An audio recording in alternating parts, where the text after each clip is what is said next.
మహానేత విగ్రహాన్ని కొందరు గుర్తు తెలియని దుండగులు ధ్వంసం చేశారు. దీనికి సంబంధించి టీడీపీ నాయకులే ఈ ఘటనకు పాల్పడి ఉంటారనేటువంటి నియోజకవర్గ ఇన్ఛార్జ్ ఇప్పటివరకు మనకు ఫోన్ లైన్లో చెప్పారు. పశ్చిమ గోదావరి జిల్లా నల్లజర్ల మండలం తిమ్మనపాలెంలో మహానేత వైఎస్ విగ్రహాన్ని గుర్తు తెలియని వ్యక్తులు ధ్వంసం చేశారు. ఈ గ్రామంలో ధ్వంసం చేయడం జరిగింది. అలాగే పార్టీ కార్యకర్తలందరూ కూడా ఆందోళనకు దిగారు. బాధ్యులపైన కూడా కఠిన చర్యలు తీసుకోవాలని డిమాండ్ చేస్తున్నారు. ఇదే కాదు, ఇదివరకు కూడా ఫ్లెక్సీని కూడా ధ్వంసం చేసినట్టు తెలుస్తోంది. ఈ ఘటనకు సంబంధించి పోలీసులకు కంప్లైంట్ చేశాం. పోలీసులు కూడా పట్టుకుంటామని చెప్తున్నారు, కానీ సరైన యాక్షన్ అనేటువంటిది తీసుకోవట్లేదు అనేటువంటిది కూడా మనకు నియోజకవర్గ ఇన్ఛార్జ్ చెప్పడం జరిగింది. అలాగే ఈ ఘటన చూసినట్లయితే మహానేత విగ్రహాన్ని పూర్తి స్థాయిలో ధ్వంసం చేసినటువంటి దృశ్యాలు మనం చూడవచ్చు.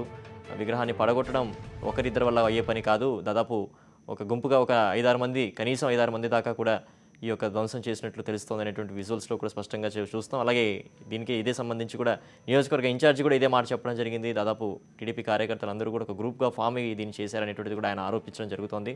మొత్తం మీద చూసినట్లయితే ఇదే ఘటనకు సంబంధించి మనతో మాట్లాడడానికి వైఎస్ఆర్సీపీ యువజన విభాగం రాష్ట్ర ప్రధాన కార్యదర్శి కారుమంచి రమేష్ గారు ఫోన్ లైన్లో సిద్ధంగా ఉన్నారు. నమస్తే రమేష్ గారు.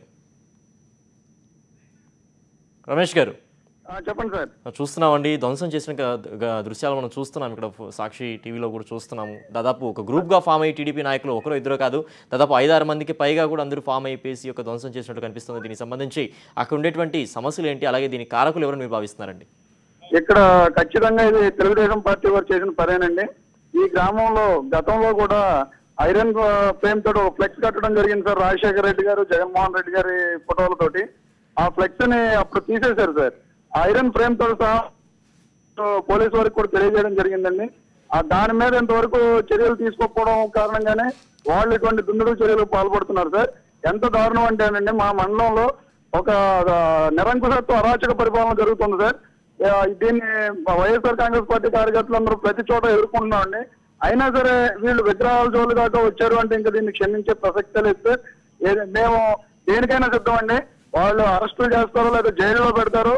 రాజశేఖర రెడ్డి గారికి అవమానం జరిగిందంటే ఈ రాష్ట్రంలోని ప్రజలందరికీ అవమానం జరిగినట్టు సార్. మామూలు విషయం కాదండి.